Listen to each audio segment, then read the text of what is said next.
ये कहानी सिर्फ एक जंगजू की नहीं, यह ईमान की ताकत, अल्लाह के भरोसे और उस मौजज़े की दास्तान है जिसने दुश्मनों के दिल लरजा दिए।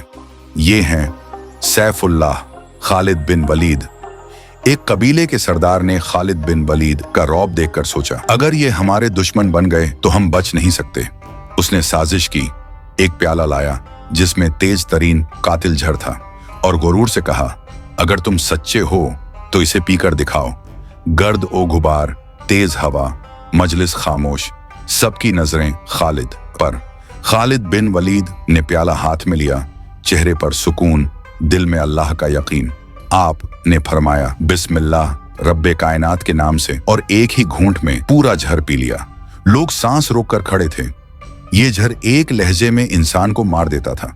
चंद लम्हे गुजरे, सबकी आंखें खालिद, न चेहरा बदला, न कोई तकलीफ, न दिल की धड़कन में फर्क। दुश्मन के चेहरों पर हवाइयां उड़ गईं, मौजज़ा जाहिर हो चुका था।